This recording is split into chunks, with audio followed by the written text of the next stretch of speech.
بہت خوشی کی بات ہے، کیونکہ اللہ تبارک و تعالیٰ نے یہ قرآن مقدس کے اندر بھی ارشاد فرمایا، اس سے فرمایا اپنے محبوب سے قل لا اسألکم علیہ اجرا الا المودۃ فی القربى، کہ اے محبوب صلی اللہ علیہ وسلم آپ فرما دیجیے کہ میں تم سے اس کا کچھ اجرت نہیں مانگتا، صرف اپنے اہل قرابت سے محبت اور محبت۔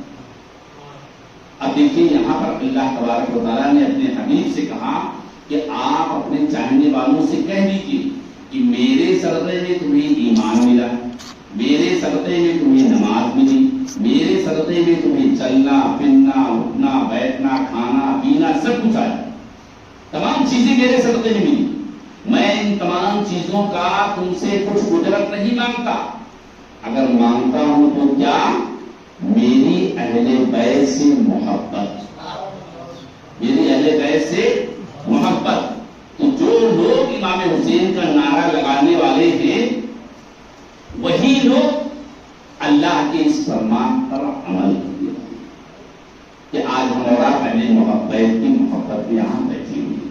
تو اللہ تبارک و تعالیٰ آپ سب کا بیٹھنا قبول فرمائے، اور جن جن لوگوں نے آپ کی محفل بچائی بسائی، اللہ تبارک و تعالیٰ ان کی کاوشوں کو قبول فرمائے اور اہل بیت کا فیض ان سب پر جاری رسائی فرمائے۔ تو آج ہے 18 محرم الحرام کی تاریخ، 18 محرم الحرام، انگریزی تاریخ کتنی ہے؟ 6 اگست اور محرم کی 18 تاریخ۔ یہیں سے میں اپنی بات شروع کرتا ہوں۔ آج کی جو 18 تاریخ ہے وہ حضرت سیدنا امام حسین رضی اللہ تعالیٰ عنہ کی صاحبزادے بیٹے، وہ بھی ایک ہی بیٹے بچے تھے کربلا کے میدان میں۔ کربلا کے میدان میں 3 بیٹے تھے حضرت امام حسین کے، علی اکبر بڑے، علی اوسط بیچ والے، علی اصغر سب سے چھوٹے۔ جی تو حضرت علی اوسط جنہیں امام زین العابدین کہا جاتا ہے، آج ان کے مثال کی تاریخ ہے، ان کی عرس کی تاریخ ہے۔ تو آئیے تھوڑی سی بات بتا دیجیے، امام زین العابدین کب پیدا ہوئے، کہاں پیدا ہوئے، وہ ضروری چیزیں بتا مسلمان، یہ ہمارے لیے ضروری ہے۔ تو حضرت امام زین العابدین جو امام حسین کے 3 صاحبزادوں میں سے ایک ہی بچے تھے، اور میرے امام نے ان سے فرمایا تھا، آقا امام نے فرمایا تھا کہ بیٹا زین العابدین تمہارا زندہ رہنا ضروری ہے، کیونکہ تم میرے اہل بیت کی نشانی ہو اور تم میرے بعد اہل بیت کی نسل تم سے چلے گی، اور یہ بھی کہا تھا کہ صبح قیامت تک چلے گی۔ دیکھو کربلا کے میدان میں یزیدیوں نے ظلم کیا، مگر یزیدی نسل چل رہی کیا؟ نہیں، ختم ہو گئی، کوئی بھی یزیدی نہیں بچا، مگر امام حسین کے ایک صاحبزادے بچے تھے، اور وہ آئے تو اللہ تبارک و تعالیٰ نے صحابہ کرام کی نسل کو ایسا فروغ دیا، ایسی ترقی دیا کہ آپ دنیا کی کسی کوشے میں چلے جاؤ، کسی خطے میں چلے جاؤ، کہیں بھی چلے جاؤ تو سب جگہ آپ کو سید صاحب نظر آئیں گے۔ غوث پاک کون تھے؟ بولو تم سے بھائی، سید۔ خواجہ غریب نواز کون تھے؟ خواجہ بندہ نواز کون تھے؟ تلسی والی ماں صاحبہ کون ہیں؟ بابا ملک ریحان کون ہیں؟ خواجہ شمنا میرا کون ہیں؟ یہ کون ہیں لوگ؟ سید۔ خواجہ نظام الدین اولیاء کو لے لیجیے، حضرت ثابت کلیری کو لے لیجیے، سب کے سب کون ہیں؟ سید۔ اور ان کے ذریعے سے سیدوں کی تعداد ہر خطے علاقے تھی۔ تو یہ ہے امام زین العابدین۔ ان کی ماں جن کا نام تھا حضرت شہر بانو، کیا نام تھا؟ یہ شہر بانو کون تھے معلوم ہے؟ ایران کے بادشاہ کی بیٹی تھی۔ اس زمانے میں حضور صلی اللہ علیہ وسلم کے دنیا میں پیدا ہونے سے پہلے دنیا کے اندر 2 بادشاہ بہت مشہور تھے، ایک تھا قیصر، دوسرا تھا کسرا، اور یہ سپر پاور مانے جاتے تھے۔ کیا؟ Super power. ان دونوں کے اندر جنگیں ہوتی رہتی تھی. جب حضور صلی اللہ علیہ وسلم پیدا ہوئے تو کسرا کا محل آج بھی عراق کے اندر پایا جاتا ہے. میں دیکھ کے آیا ہوں. کسرا کے محل کے 14 کنگوری گر زمین پر گر گئی. تو بادشاہ پریشان ہوا کہ آخر کیوں ایسا ہوا؟ اتنی پرانی عمارت ہمارے باپ داداؤں نے ادھر شاہی محل بنایا ہے اور اس کے جو ہے کنجیلیں ٹوٹ کر گر گئی، آخر وجہ کیا ہے؟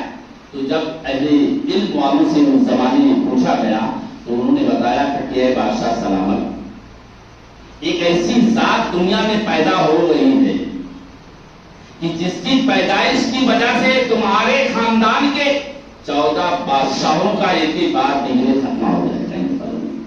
ہوا بھی ہے کہ جب حضور صلی اللہ علیہ وسلم پیدا ہوئے تو ان کے ایک کے بعد ایک، ایک کے بعد ایک، ایک کے بعد ایک، اس طریقے سے کتنے بادشاہ مرے؟ کتنے؟ 14. آخری بادشاہ جس کا نام تھا یزدگرد،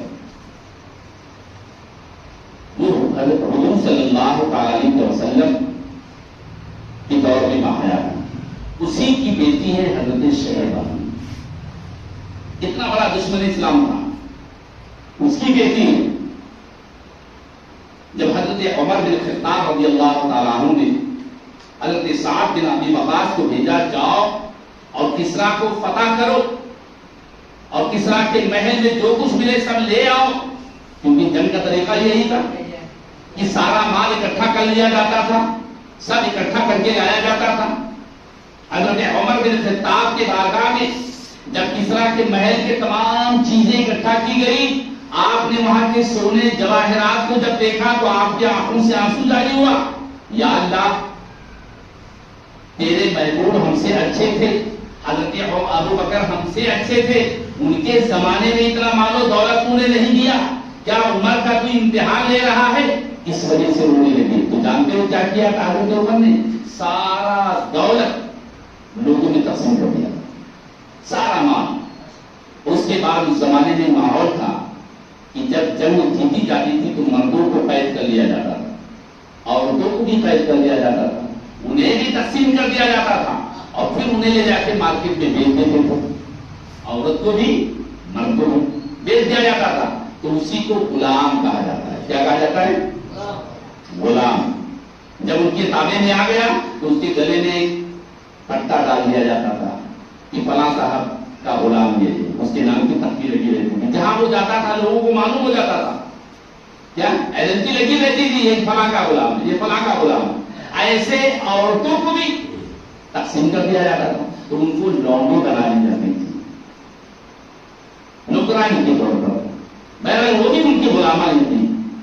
اچھا، جب حضرت عمر بن خطاب لوگوں کو تقسیم کرنے لگے تو بہت ساری عورتیں تھیں. ایک عورتوں کا جھنڈ ایک جگہ جمع تھا، اس کے بیچ میں حضرت شہربانو تھی. ان میں سے کنیز جاتی ہے اور حضرت عمر سے کہتی ہے آپ مسلمانوں کے بادشاہ ہیں؟ کہا بادشاہ نہیں، امیر ہوں. کیا کہا؟ بادشاہ نہیں، امیر ہوں، خلیفہ ہوں. کہا ایک بات رسول کہا کرو. کہا یہ جو عورتوں کا جھنڈ نظر آ رہا ہے جانتے ہو، یہ جتنی عورتیں ہیں ان کے بیچ میں ایک شہزادی ہے، ہم اس کے غلام ہیں، ہم لوگ اس کی خدمت کے لیے ہیں، وہ ہماری ملکہ ہے، ایران کے بادشاہ کی شہزادی ہے. لہذا میں آپ سے گزارش کرتی ہوں کہ میری ملکہ، میری شہزادی کو کسی شہزادے کے حوالے کرنا. سبحان اللہ بولیے بھائی. کسی شہزادے کے، کسی بادشاہ کے حوالے کرنا. تو برجستہ حضرت عمر بن خطاب کی زبان سے نکلا تھا کہ اگر وہ ایران کی شہزادی ہے تو ہمارے مدینے میں بھی ایک شہزادہ ہے جسے حسین ابن علی کہا جاتا ہے. کیا کہا جاتا ہے؟ حسین ابن علی، جو ایک شہزادہ ہے، جو ایک بادشاہ ہے. فوراً آپ نے بلایا اور کہا جاؤ کنیزو تم اپنے ملکہ کو بلاؤ. حضرت شہربانو یہ حضرت عمر بن خطاب کی بارگاہ میں حاضر ہوتی ہیں اور فرمایا اے شہربانو، اے ایران کے بادشاہ کی شہزادی، بتا تیری کیا خواہش ہے؟ کہا کچھ نہیں، میں بادشاہ کی بیٹی ہوں، میری عزت میرے وقار کا خیال رکھنا. حضرت عمر بن خطاب نے کہا تھا تو اونچے مقام والی ہے، ہمارے درمیان بھی ایک شہزادہ ہے جس کا نام ہے حسین ابن علی تو اسے دے، اگر تو پسند کرتی تو اس کے ساتھ تیرا نکاح کر دوں گا۔ حضرت شہر بانو کے سامنے جب حضرت امام پاک کو لایا گیا، حضرت امام حسین جب ان کے سامنے گئے تو شہر بانو اس وقت ان کے چہرے کی دمک، ان کے چہرے کی چمک، ان کے خد و خال، تمام چیزوں کو دیکھ کر کے آپ کی پلک بھی نہیں جھپکا پائی اور عرض کرتی ہیں یہی ہمارے سردار کرنے کے لائق ہیں۔ سبحان اللہ۔ تو حضرت امام حسین سے کس کا نکاح ہوا؟ حضرت شہر بانو، اور وہ بھی ایک بہت اونچے خاندان کی پتر تھی، 100 کنیزیں تھیں ان کی خدمت کے لیے۔ تو حضرت شہر بانو نے کہا تھا کہ مسلمانوں کے امیر، یہ تو ہماری کنیزیں ہیں، انہیں بھی ہمارے حوالے کر دو۔ کہا ہاں تمہیں اختیار ہے، ان کے ساتھ کر لیا گیا۔ جب نکاح حضرت امام حسین سے حضرت شہر بانو کا ہوا تو ساری لونیاں آپ کی خدمت کے لیے تھیں، اور اس کے بعد جب نکاح ہوا تو 50 لونیوں کو انہوں نے آزاد کر دیا تھا، اس خوشی میں کہ امام حسین سے ہمارا نکاح ہو گیا۔ سبحان اللہ۔ اور جب حضرت علی اکبر پیدا ہوئے تب اس کے بعد کچھ لونیوں کو آزاد کر دیا، اس کے بعد حضرت علی اوسط پیدا ہوئے، لونیوں کو آزاد کیا۔ اس طریقے سے وہ آزاد کرتی گئی اور حضرت امام حسین کی کنیزہ بن کر بچی۔ سمجھ نہیں؟ ان کے پیٹ سے کون پیدا ہوئے؟ حضرت امام، کیا نام بتایا؟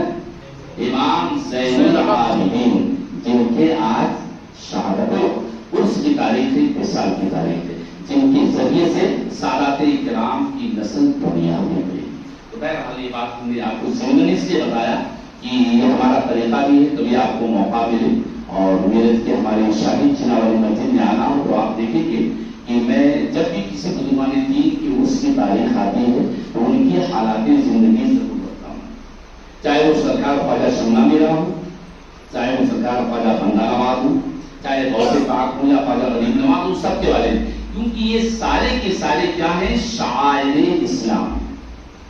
شاعر کہتے ہیں نشانی کو، ان الصفا والمروہ من شعائر اللہ، صفا اور مروہ کی پہاڑیاں اللہ کی نشانیاں ہیں، ایسے ہی جو اللہ والے ہیں وہ اللہ کی نشانیاں ہوتی ہیں، اور جب ان کی تاریخ آ جائے تو ان کی حالات زندگی بیان کریں۔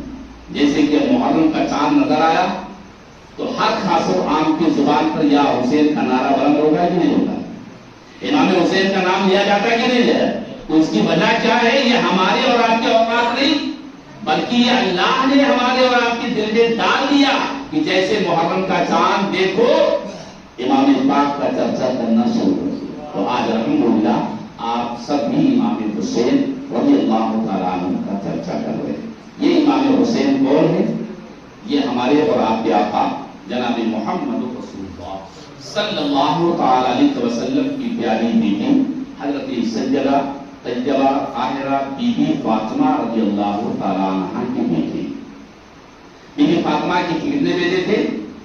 2، ایک ہے امام حسن اور دوسرے ہیں امام حسین۔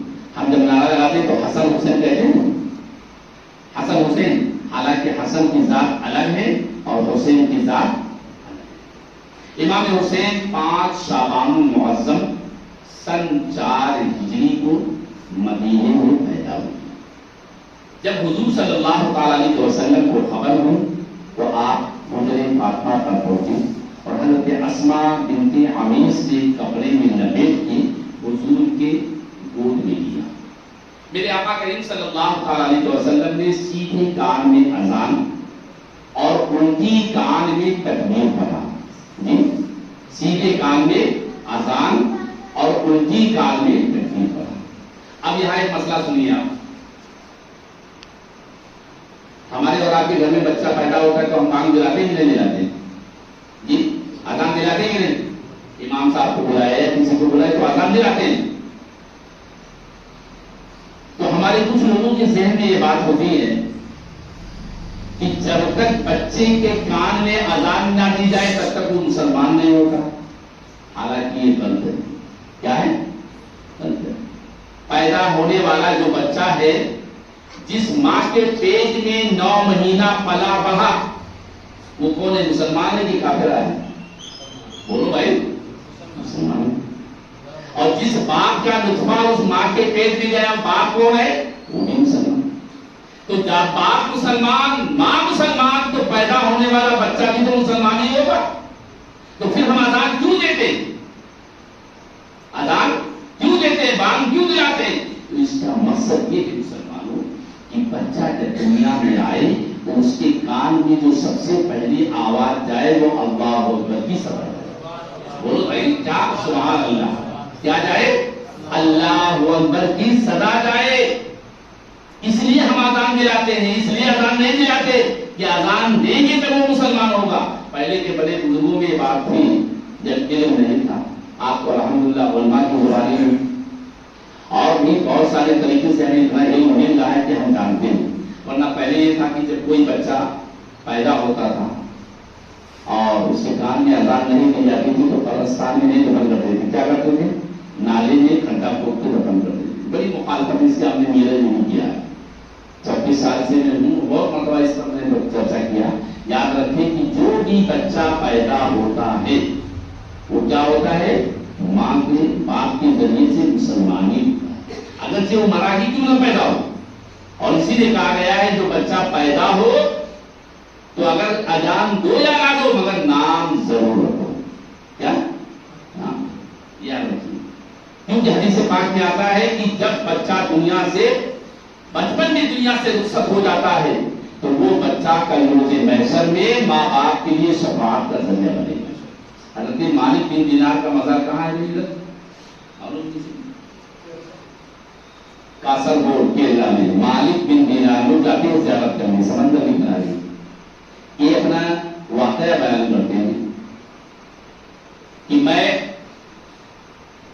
میرے ایک بیٹی تھی اور میں ہمیشہ شراب پیتا تھا. جی ہمیشہ شراب پیتا. بیٹی میری شراب کا بوتل میرے گلاس میں ڈال دی تھی. اتفاق سے وہ بچی مر گئی. اس کے غم میں میں اتنا دیوانہ ہو گیا کہ شراب کو بھی میں بھول گیا. اور ایک مرتبہ خواب میں نے دیکھا کہ مجھے ہسپتال میں جا رہا ہوں, ایک خوفناک سانپ میرے پیچھے دوڑ رہا ہے. میں بھاگ رہا ہوں.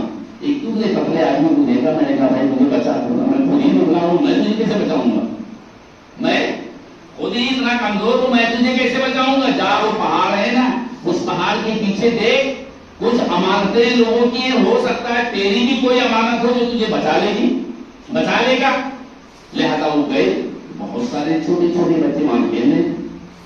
اس میں حضرت مالک بن دینار کی وہ چھوٹی بچی جو بچپن میں انتقال کر رہی تھی وہ بچی نظر آئی.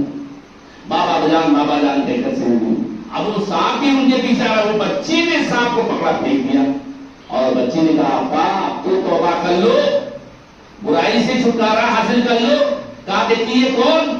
کہا وہ سانپ نہیں تھا, وہ آپ کے برے اعمال تھے جو سانپ کی شکل میں مل رہے تھے. اب وہ جو آپ کو کمزور بوڑھا نظر آیا وہ آپ کا کمزور ایمان تھا. لہذا حضرت مالک بن دینار کہتے ہیں کہ میں نے اسی وقت توبہ کیا اور اس کے بعد سے میں نے ساری برائیوں کو دور کر دیا تو اللہ تبارک و تعالیٰ نے مجھے اتنا اونچا مقام عطا کر دیا. تو بتانا مقصد یہ ہے مسلمانوں کہ بچہ جو بھی پیدا ہوتا ہے بچپن میں انتقال کر جائے تو اس کا نام رکھنا ماں باپ کی شفاعت کا ذریعہ. اذان دینا یہ میرے نبی کی سنت ہے. میرے آقا صلی اللہ علیہ وسلم نے حضرت امام حسین کے سیدھے کان میں اذان, الٹے کان میں کیا کہی؟ تکبیر. اور اس کے بعد آپ نے فرمایا حضرت علی سے کہ تم نے اپنے بیٹے کا کیا نام رکھا ہے؟ تو عرض کرنے لگے آپ کے ہوتے ہوئے بیٹے کیا ہوا ہے؟ اس کی بات ان کی چاہت ایسی تھی. تو حضرت علی نے کہا آپ کے ہوتے ہوئے میں کیسے نام رکھوں؟ تو میرے آقا نے فرمایا ٹھہرو, میں اللہ کی وحی کا انتظار کروں. فوراً حضرت جبریل علیہ السلام حاضر ہوئی اور کہا یا رسول اللہ صلی اللہ علیہ وسلم اللہ نے فرمایا کہ آپ اپنے اس بیٹے کا نام حضرت ہارون علیہ السلام کے دوسرے بیٹے کے نام پر رکھیے. کہا کیا نام تھا؟ کہا شبیر. کیا نام تھا؟ نام سنے ہیں آپ لوگ, آپ کے لوگوں کا نام رہتا نا. کیا کہا؟ شبیر. تو میرے آقا نے فرمایا کہ اے جبریل یہ عبرانی زبان ہے اور میں عربی ہوں, لہذا مجھے عربی میں نام دو. تو حضرت جبریل نے کہا یا حسین لہذا آپ حسین نام لو. یہاں سے حضرت امام حسین کا نام حسین سمجھے. اور 7ویں دن حضور صلی اللہ علیہ وسلم نے 2 میلہ لا کر کے ان کا عقیقہ کیا. اب یہاں بھی ایک مسئلہ سمجھنے کی بات ہے، جب آتی ہے تو تھوڑا دماغ میں بیٹھائیے. عقیقہ یہ کیا ہے؟ سنت ہے. ہمارے لوگوں میں کیا جب بچہ پیدا ہوتا ہے تو کیا کرتے ہیں؟ چھلنا ہے نا، لیکن اس کے کوئی شرعی ثبوت نہیں ہے. چھلنا ایک رسم ہے، جیسے بال نکالتے ہیں تو اس کا کھانا کا بھی رسم ہے. شریعت سے اس کا تعلق نہیں. شریعت کس کیا حکم دیتی ہے؟ جب بچہ پیدا ہو تو اس کا عقیقہ ہو. اور حدیث پاک میں آتا ہے ہر پیدا ہونے والا بچہ اپنے عقیقے میں گروی رہتا ہے، بندھا رہتا ہے، جب تک اس بچے کی عقیقہ نہیں کیا جاتا ہے، اس کا گروی کھلتا نہیں ہے. اب اس کے نشو و نما میں، عادت و اخلاق میں کمی آ جائے تو سمجھ لو اس بچے کا عقیقہ نہیں ہوا. تو لہذا میرے آقا نے فرمایا جب بچہ پیدا ہو تو 7ویں دن یا جب اللہ تمہیں طاقت دے، وسعت دے، تب آپ اس کا عقیقہ کرو، مگر عقیقہ ضرور کرنا چاہیے. اسی لیے حضور صلی اللہ علیہ وسلم نے اپنے نواسے حضرت امام حسین کا عقیقہ 7ویں دن کیا. امام پاک پیدا ہو گئے. حضور صلی اللہ علیہ وسلم صبح و شام اپنی بیٹی کے گھر جاتے، نواسی کو دیکھتے، بڑی محبت کرتے تھے، بہت محبت کرتے تھے. ایک دن حضور صلی اللہ علیہ وسلم حضرت امام حسین کو گود میں لے کر اور ان کا گلا چوم رہے تھے.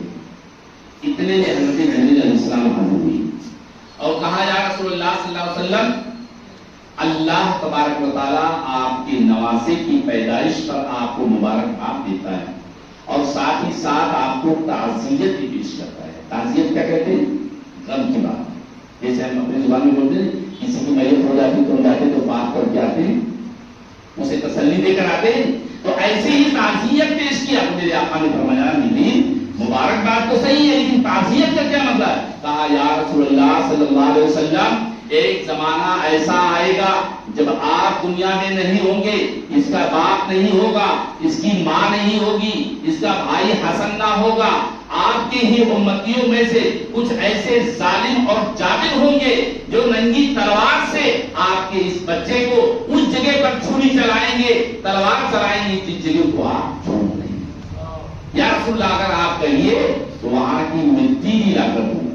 حضرت جبریل علیہ السلام مٹی لا کر حضور صلی اللہ علیہ وسلم نے المؤمنین حضرت ام سلمہ کے حوالے کیا کہا؟ یہ سنبھال کے رکھو، جس دن یہ مٹی خون بن جائے گی سمجھنا میرے حسین کا شہادت ہے.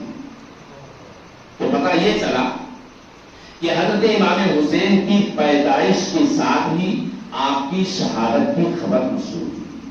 اب ایک ذہن سوال ہوتا ہے کہ ابھی ہم نے کہا کہ حضور صلی اللہ علیہ وسلم کو اللہ نے تمام عالم کا مالک و مختار بنا دیا، جسے جو چاہے عطا کر دے، جسے جو چاہے. میں نے جملہ کہا نا آبے، کیا کہا تھا؟ آبے، دور سے بولو، آبے کوثر ہے نا. یہ بہت قیمتی پانی. ایسی بہت ساری چیزیں ہیں. حضور جسے چاہے جنت عطا کر دے، جسے جو چاہے عطا کر دے.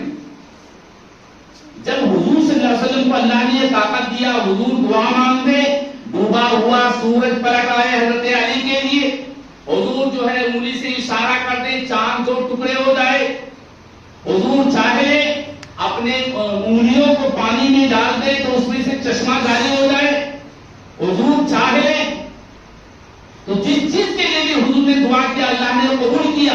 اب سوال پیدا ہوتا ہے کہ جب امام حسین کی شہادت کے بارے میں حضور کو معلوم تھا تو حضور نے کیوں نہیں دعا کیا کہ یا اللہ میرے حسین کے اوپر سے مصیبت کو دور کر دے؟ کرنا چاہیے تھا لیکن حضور نے نہیں کیا. کیوں نہیں کیا؟ اس کی وجہ بتاتا ہوں. دیکھیں جب اللہ تبارک و تعالیٰ کسی کو اونچا مقام دینا چاہتا ہے، بڑا مقام دینا چاہتا ہے تو اس سے بڑا امتحان ہو لیتا ہے. بڑا حضرت ابراہیم علیہ السلام کو اللہ نے اپنا خلیل بنایا تو حضرت ابراہیم علیہ السلام کو آگ میں ڈالا گیا تھا کہ نہیں؟ آگ میں ڈالا گیا. ٹھیک ہے. ایسے ہی بہت سارے پیغمبروں سے حضور صلی اللہ علیہ وسلم کو طائف کے میدان گلیوں میں آپ گئے، مکہ کے قریب ہی طائف ہے، وہاں آپ کو پتھر سے اتنا لہو لہان کیا گیا، اتنا لہو لہان کیا گیا، اور فرشتے آئے، کہا یا رسول اللہ آپ حکم تو دے دیجیے، میں دونوں طرف کے پہاڑوں کو ملا دوں، طائف کے لوگ چکنا چور ہو کر ختم ہو جائیں۔ تو میرے حضور نے فرمایا تھا کہ اے فرشتوں، میں دنیا میں رحمت بن کر آیا ہوں، زحمت بن کر نہیں آیا ہوں، میں لوگوں کے لیے اللہ کی طرف سے رحمت بن کر آیا ہوں، میں بد دعا کرنے نہیں آیا ہوں۔ ہم دعا کریں گے اللہ انہیں ہدایت عطا فرمائے، اور حضور نے دعا کی۔ تو آج جاؤ طائف، الحمدللہ ہم جاتے تو وہاں زیارت کے لیے جب جاتے تو دیکھتے ہیں کہ مکہ کا ایک جنتی نمونہ ہے، پہاڑ کے اوپر اتنے اوپر دیکھیں گے ایسے پانی، ایسے فراوانی، ایسے آبشاری، ہر چیز۔ لوگ جو ہے وہاں کے لوگ جو گھومنے ٹہلنے کے لیے بھی طائف جاتے ہیں۔ جب مکے میں گرمی بہت رہتی ہے تو طائف ایک دم ٹھنڈا رہتا ہے، کیوں؟ اس لیے حضور نے وہاں کے لیے دعا کی تھی۔ تو اب بتانا مقصد ہے کہ میرے آقا کو بھی اتنی تکلیف دی گئی، میرے آقا نے کبھی بد دعا نہیں کی۔ اب یہاں پر سوال ہوتا ہے حضرت امام حسین کے اوپر اتنی بڑی مصیبت آنے والی تھی تو حضور نے کیوں نہیں دعا کی؟ دعا اس لیے نہیں کی کہ حضرت امام حسین کا نام اس وقت سے لے کر آج تک اور صبح قیامت تک زندہ پابندہ رہنا تھا، لوگوں کی زبان پر یا حسین کا نعرہ لگنا تھا۔ اسی لیے اللہ کے پیارے رسول نے یا حضرت علی نے یا بی بی فاطمہ نے دعا نہ کی، انہیں امتحان دینا تھا اور وہ اپنے امتحان میں کامیاب۔ تو بہرحال حضرت امام حسین کی شہادت کی خبر بچپن سے ہی مشہور ہوئی، بڑے بڑے جوان ہوئی، حضور کا زمانہ دیکھا، حضرت ابوبکر کا زمانہ دیکھا، حضرت عمر، عثمان، حضرت علی کا زمانہ دیکھا، امام حسن کا زمانہ دیکھا، اور اب حضرت امام حسین کا دور تھا۔ اس وقت امیر معاویہ جو یزید کے باپ تھے، صحابی رسول ہیں، ان کا دور تھا، اور وقت آیا سن 7 ہجری میں جب حضرت امیر معاویہ کا انتقال ہوا تو ان کا ناخلق بد کردار بیٹا جس کا نام تھا یزید، کیا نام تھا؟ یزید، وہ جب تخت سلطنت پر بیٹھا تو اس کے لیے سب سے بڑا مسئلہ تھا امام حسین کو اپنی خلافت منوانا، اور اس کی طرف سے پیغام مدینہ میں پہنچتا ہے۔ جب اس زمانے میں حضرت ولید بن عقبہ مدینے کے گورنر تھے، پیغام آتا ہے کہ امام حسین کو بلاؤ اور ان سے کہو کہ مجھے اپنا خلیفہ مان لیں، یعنی میری بیعت مان کر لیں۔ امام حسین نے جب سنا فرمایا کہ اے بنی، میرے جیسے کا ایسے چھپ کر کے بیعت کرنا اچھا نہیں، لہذا کر اعلان کراؤ، مدینے کے تمام لوگ جمع ہو جائیں گے، جو بہتر ہوگا میں فیصلہ دے دوں گا۔ کیونکہ حضرت ولید بن عقبہ نے کہا آپ جا سکتے ہیں، امام حسین ابھی گئے نہیں تھے، پھر پیغام آیا، یہاں تک کہ یزید کا پیغام آیا اگر حسین میری بیعت قبول نہیں کرتے تو ان کو بلاؤ، پکڑ کے انہیں شہید کر دو، ان کا سر میری بارگاہ میں دے دو۔ جب ولید بن عقبہ نے یہ جملہ سنا تو وہ کانپ گیا، کیونکہ وہ محب اہل بیت تھا۔ اس نے امام حسین کی بارگاہ میں عرض کیا آپ مدینے میں نہ رہیں، آپ کے لیے مدینے کی گلیاں بہت تنگ ہو چکی ہیں، اب مدینہ چھوڑ دیجیے۔ امام پاک حضور کی بارگاہ میں رات کی تنہائی میں جاتے، حضور کے روضے سے چمٹ کر رونا شروع کرتے ہیں، اے نانا جان، میں وہی حسین ہوں جسے آپ چوما کرتے تھے، میں وہی حسین ہوں جسے آپ سونگھا بھی کرتے تھے، میں وہی حسین ہوں جسے آپ اپنے کندھے پر بیٹھا کر کے گھمایا کرتے تھے، میں وہی حسین ہوں جو آپ کے پشت پر سوار ہو جاتا تو آپ سجدے کو لمبا کر دیتے تھے۔ یا نانا جان، آج مدینے کی گلیاں ہمارے لیے تنگ ہوئی، اتنا ہوئی کہ در و دیوار بھی ہوئی۔ حضرت امام پاک وہاں سے اپنی والدہ ماجدہ کی بارگاہ میں گئے، امام حسن کے قبر انور پر گئے، ہر جگہ سلام عرض کرتے، اور اس کے بعد 27 رجب المرجب سن 7 ہجری کو آپ مدینہ چھوڑ کر مکہ کی طرف جاتے، مکہ کی طرف آپ روانہ ہوتے اپنے پورے خاندان اہل بیت کو لے کر کے، چلتے چلتے آپ مکہ میں پہنچے۔ جب آپ مکہ میں پہنچے تو مکہ کے تمام لوگ بہت خوش ہوئے کہ امام حسین آ گئے، اور یہاں امیر معاویہ کی انتقال کی خبر جب پھیلی تو بہت سارے لوگ تھے جو یزید سے بدظن تھے، جیسے امام حسین نے فرمایا کہ یزید ناپاک ہے، ہم اس کے ناپاک ہاتھ میں اپنا پاک ہاتھ نہیں دے سکتے، یہ سر کٹ سکتا ہے لیکن یہ حق حق ہی رہے گا، باطل کے سامنے کبھی نہ جھکے گا، لہذا لہذا امام حسین جب وہاں پہنچے اور ادھر بات پھیل گئی تو کوفہ کے لوگ، جہاں کربلا ہے، کوفہ کے لوگ ایک جگہ جمع ہوئے، امام حسین کو خط لکھا۔ کیا لکھا؟ کیا امام حسین آپ آ جائیے، مکہ سے آپ کوفہ آئیے، ہم آپ کو اپنا بادشاہ اپنا خلیفہ مانیں گے، ہم یزید کو نہیں مانتے، اور آپ ہمیں سیدھا راستہ دکھائیے۔ اور آخری جملہ یہ تھا اگر نہیں آئیں گے تو روز حشر میں اللہ کی بارگاہ میں پوچھیں گے، اللہ کی بارگاہ میں ہم شکایت کریں گے۔ یہی بات تھی جو امام حسین کو مجبور کیا۔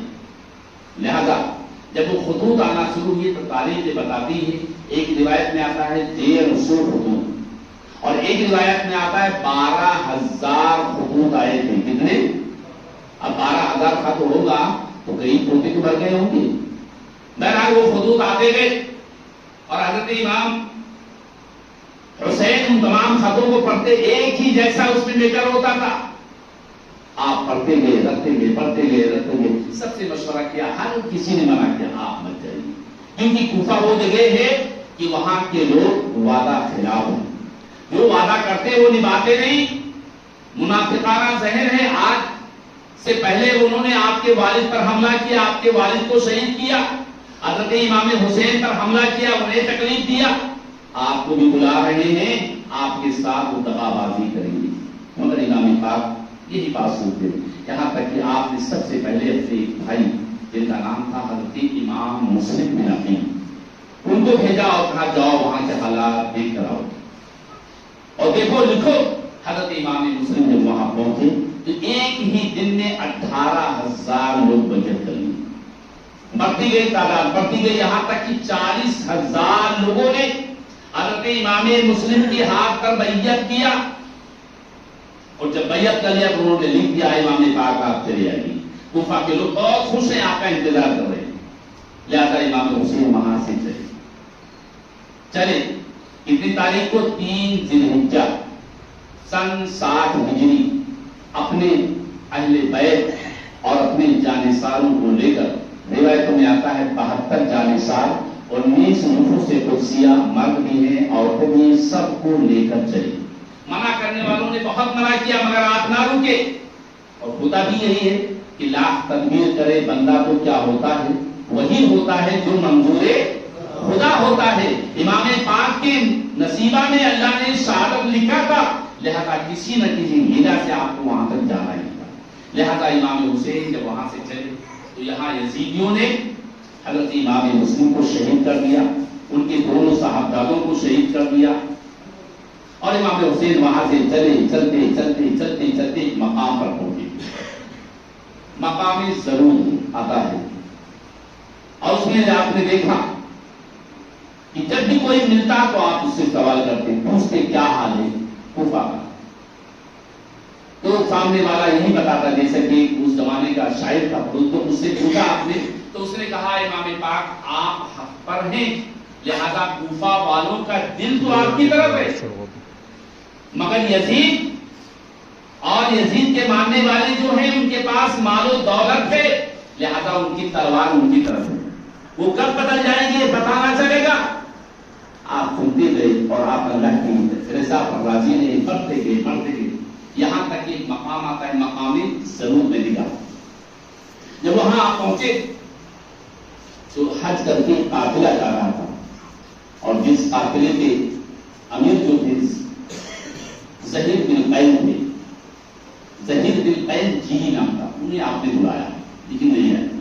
بعد میں انہیں کچھ خیال آیا تو وہ آپ گئے، اور جانے کے بعد امام حسین کی قدم کو بوسہ دیا، اور اس کے بعد اعلان کیا اپنے لوگوں سے، اے لوگوں جسے جانا ہے وہ چلا جائے، میں تو جا رہا ہوں امام حسین کی بارگاہ میں۔ کسی نے پوچھا ہے امیر کیا بات ہے، کس میں؟ کہا ہم بختر کی جنگ میں تھے، حضرت سلمان فارسی اس وقت ہمارے امیر تھے، کمانڈر تھے، بہت مال و دولت ملا تھا، ہم سب خوش ہو گئے تھے۔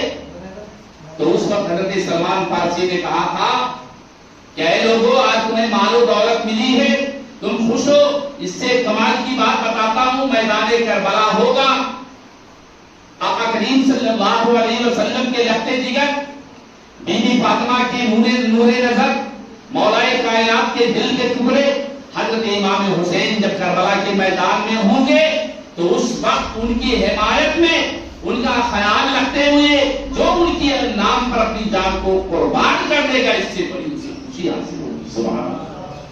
تو حضرت زید بن قیس نے کہا تھا اب تو میں جا رہا ہوں امام پاک کو قربان ہونے کے لیے. لہٰذا امام حسین کے ساتھ ہو گئے اور وہ جا کر کے کربلا کے میدان میں شہید ہوئے. تو بہرحال امام حسین رضی اللہ تعالیٰ عنہ بڑھتے گئے آپ کا قافلہ چلتا گیا یہاں تک کہ جب قادسیہ کے مقام پر پہنچے تو یزیدی کی طرف سے ایک دستہ آیا جو 1000 کا فوج تھا جس کا کمانڈر تھا حر بن یزید رباعی. وہ آپ کا راستہ روکتا ہے. امام حسین نے فرمایا کیوں بھائی کیا بات؟ کہا ہمیں حکم دیا گیا ہے.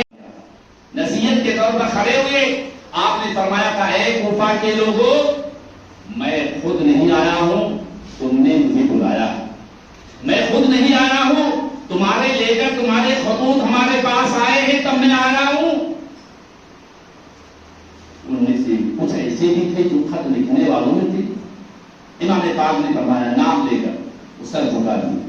آپ نے فرمایا اگر تمہیں میرا آنا ناگوار ہے تو میں واپس چلا جاتا ہوں. لہذا امام پاک نے ظہر کے بعد دعا کی. اس کے بعد پھر حر بن یزید رباعی آیا اور کہنے لگا امام پاک کوئی ایسا راستہ اختیار کیجیے جو آپ واپس بھی نہ لے جائے اور معاملہ بھی ختم ہو جائے. امام پاک نے فرمایا ہم اللہ کی رضا پر راضی. لہذا چلتے گئے یہاں تک کہ یزید کی طرف سے عبید اللہ ابن زیاد کی طرف سے پیغام پہنچتا ہے کہ امام حسین کو کسی ایسی جگہ پر روکو جہاں سر چھپانے کے لیے جھاڑ نہ ہو پینے کے لیے پانی نہ ہو ایسے میدان میں روکو. امام پاک چلتے گئے یہاں تک کہ میدان مقام احزاب پر جب آپ پہنچتے ہیں تو وہاں خود نے آپ کو روکا اور امام حسین جب وہاں رکے تو آپ نے پوچھا اس جگہ کا نام کیا ہے. تو لوگوں نے بتایا کہ اس جگہ کا نام ہے نئے نوا. کیا بتایا؟ بولو بھائی کیا؟ نئے نوا. آپ نے فرمایا اس جگہ کا اور بھی کوئی نام ہے؟ تو کہا ہاں ایک نام اور بھی. کہا کیا؟ اسے کربلا گھر کہتے ہیں. اس وقت آپ کی زبان سے جملہ نکلا تھا قد صدقتا یا رسول اللہ. آپ نے سچ فرمایا تھا کہ میرے امتحان کی جگہ یہی ہے جسے کربلا کہا جاتا ہے. کربلا بلا کی جگہ ہے. لہذا آپ نے حکم دیا خیمے لگا دیے جائیں. قافلہ رک جاتا ہے اور ادھر یزید کی طرف سے پوری تیاری زور و شور سے شروع ہوتی. اب ایسے سے لڑنے کے لیے کسی ایسے کمانڈر کی ضرورت تھی جو خاندانی لحاظ سے بڑا اونچا مقام رکھتا ہو. اس کی نظر عمرو ابن سعد پر گئی. عمرو ابن سعد کون تھا؟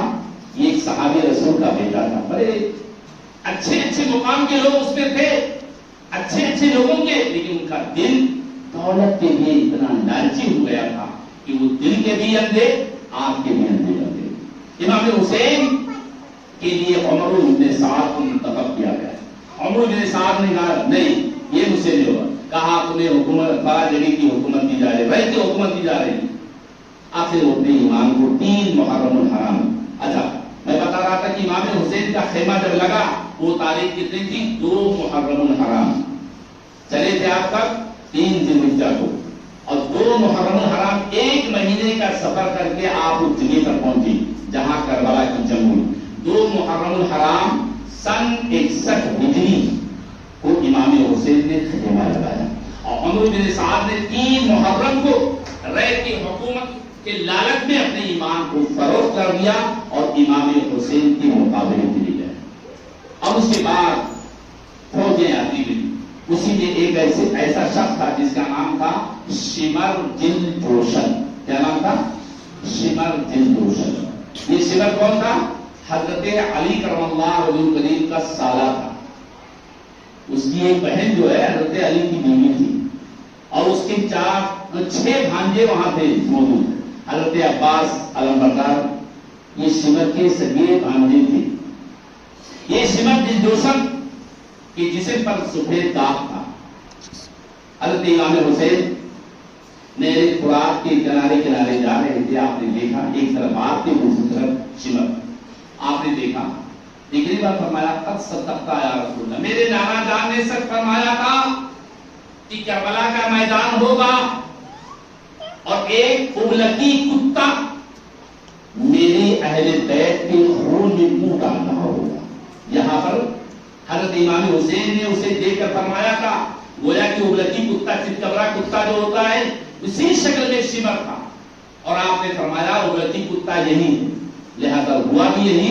امام حسین کا سر مبارک جس نے تن سے جدا کیا تھا وہ یہی مردود تھا جس کا نام کیا بتایا ابھی سمر. تو بہرحال امام پاک 2 محرم الحرام سن 61 ہجری کو میدان کربلا میں 3 محرم الحرام کو عمر بن سعد نے اپنا ایمان فروغ کیا امام حسین کے منہ. یہ سمر دل جوشن بھی آیا اور فوج آتی گئی یہاں تک کہ 22,000 کی فوج آئی. کتنی؟ اور ایک طرف لڑنے والے کتنے تھے؟ صرف 72 تھے. اب آپ ذرا مثال دماغ کو حاضر کر کے سوچیے دنیا میں جنگیں بہت ہوئی ہیں مقابل میں تھوڑے بہت کمی ہو سکتے مگر کہاں 72 کہاں 22,000. تو آخر اتنی فوج بلانے کی انہیں کیا ضرورت تھی؟ تو یہ یزید کو بھی معلوم تھا. کوفہ کے گورنر عبید اللہ ابن زیاد کو بھی معلوم تھا ہم اس کے مقابل جا رہے ہیں جو حیدر کرار کا شیر ہے. سبحان اللہ.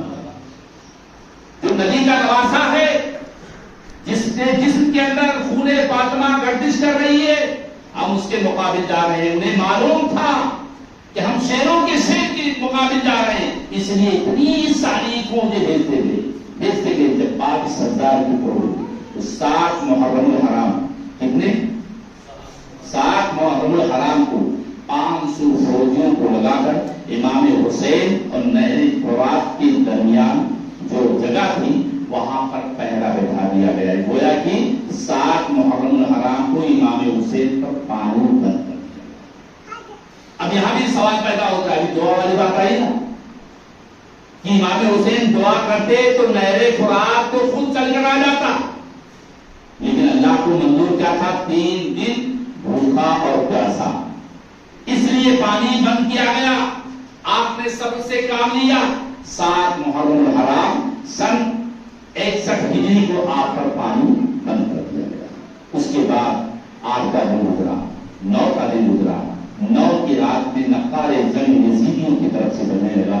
امام حسین نے فرمایا اپنے بھائی حضرت عباس سے جاؤ خبر لے کر آؤ کیا معاملہ ہے. حضرت عباس علم بردار گئے اور آنے کے بعد لڑنے کی تیاری میں آپ نے فرمایا جاؤ ان سے کہو کہ یہ 10ویں رات ہے محرم کی 10ویں رات ہے یوم عاشورہ کی رات ہے.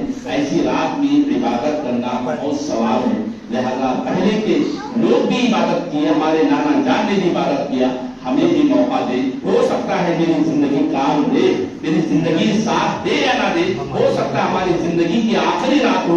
لہذا آج کی رات بھی عبادت کا موقع ہے.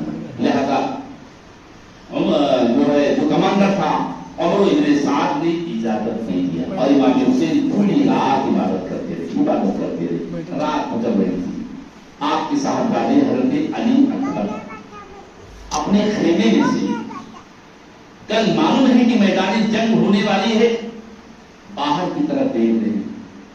دیکھتے دیکھتے ان کی نظر گئی بڑے لمبے لمبے قد کی عورتیں نورانی چادر میں زمین پر اتر رہی ہیں جن کا لباس بھی سفید